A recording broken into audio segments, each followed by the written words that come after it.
안녕하세요. 쌍봉이에요. 9월 28일 국내 지수입니다. 코스피는 마이너스 1.14%로 하락 마감하였습니다. 코스닥 역시 마이너스 2.26%로 하락 마감하였습니다. 다음은 환율입니다. 환율은 플러스 0.75%로 1186.75원입니다. 주요 헤드라인입니다. 28일 금감원장이 대내외 동시다발 리스크로 인해 초대형 복합위기가 생길 수 있다고 발표했습니다. SK이노베이션이 미국 완성차 기업 포드와 전기차 배터리 합작 법인에 대규모 투자하기로 발표했습니다. 한국은행이 외화자산 투자 대상에서 ESG에 부적합한 산업이나 기업을 배제하기로 했습니다. 방탄소년단의 미국 오프라인 공연 소식이 전해지면서 엔터주가 급등하였습니다. 신세계가 회사채 수요 예측서 흥행에 성공했습니다. 삼성전기에서 분사한 기업인 솔로엠이 보성장 중이라고 발표했습니다. 세계적인 투자은행 모건 스탠리가 비트코인 투자에 공격적으로 나서고 있습니다. 28일 정은보 금융감독원장은 미국에서 테이퍼링과 기준금리 인상 논의가 본격화하고 헝다그룹 사태 등에 따라 중국 부동산 부문의 부실 우려가 고조되고 있다면서 이런 리스크에 대비할 필요가 있다고 밝혔습니다. 이어 이런 리스크 요인이 외환, 주식, 부동산, 가상자산 시장에서까지 전반적인 변동성을 확대할 가능성이 있다면서 상호연계성과 상승작용으로 인해 파급력이 증폭하는 퍼펙트 스톰 초대형 복합위기가 생길 수 있으므로 리스크를 면밀히 살펴야 한다고 강조했습니다. SK이노베이션이 미국 완성차 기업 포드와 전기차 배터리 합작법인에 대규모 투자하기로 하면서 주가가 강세를 보이고 있습니다. SK이노베이션은 포드와 지난 28일 현지 시간 합작하기로 한 블루오벌 SK 관련 행사를 열고 대규모 투자 계획을 공개했습니다. 양사는 두 지역에서 배터리 공장과 전기차 조립 공장 건설을 위해 총 13조 1,020억 원을 투자한다고 밝혔고 포드 118년 역사상 가장 큰 규모의 투자 발표이며 미국에서 이뤄진 배터리 공장 투자건 중에서도 최대 규모입니다. 한국은행이 외화자산 투자 대상에서 환경사회 지배구조 ESG에 부적합한 산업이나 기업을 배제하기로 했습니다.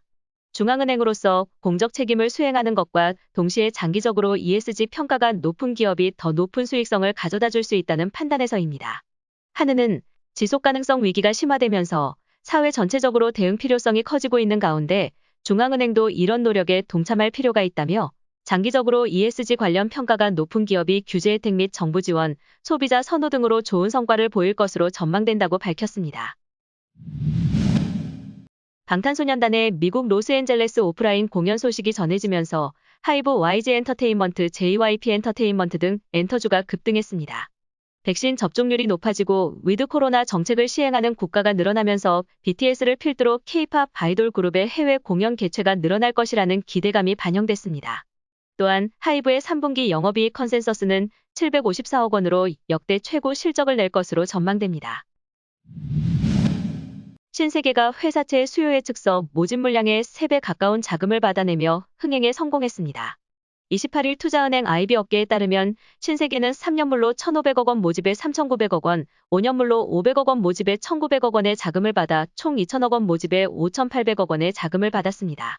신세계는 마이너스 20베이시스 포인트 BP에서 20BP의 금리 밴드를 제시해 3년물은 10BP, 5년물은 10BP의 모집 물량을 채웠으며 다음 달 7일 회사채를 발행할 예정인 신세계는 최대 3,000억 원의 증액 발행을 검토 중입니다. 솔로엠은 회사가 인텔에 공급 중인 서버용 전원 공급 장치 매출이 지난 2019년부터 연평균 50% 이상 고성장 중이라고 28일 밝혔습니다. 회사는 특히 인텔향 매출이 연평균 50% 이상의 증가세를 시현 중이라고 설명했고 9월 수주 잔량은 약 360억 원으로 지난해 동월 대비 2배 이상 증가했습니다. 솔로엠 관계자는 서버용 전원 공급 장치 외에도 기존 디스플레이용 전원, 모바일 및 노트 PC 어댑터용 전원 등 전 부문에서 핵심 특허와 설계 기술력을 기반으로 성장 중이라며 향후 연평균 30% 이상의 매출 성장을 기대하고 있다고 설명했습니다. 세계적인 투자은행 모건 스탠리가 비트코인 투자에 공격적으로 나서고 있습니다. 모건 스탠리는 지난 4월 이후 그레이스케일의 비트코인 펀드인 GBTC 투자금을 105% 이상 늘린 것으로 나타났습니다. 모건 스탠리의 유럽 기회 펀드팀은 매수 당시 과소평가된 것으로 보이는 유럽 내 높은 수준의 기성 및 신흥 회사들의 투자에 자본이익 최대화하는 것을 목표로 했기에 올해 비트코인에 대한 지분이 더욱 늘어나고 있는 중입니다. 오늘도 봐주셔서 감사합니다.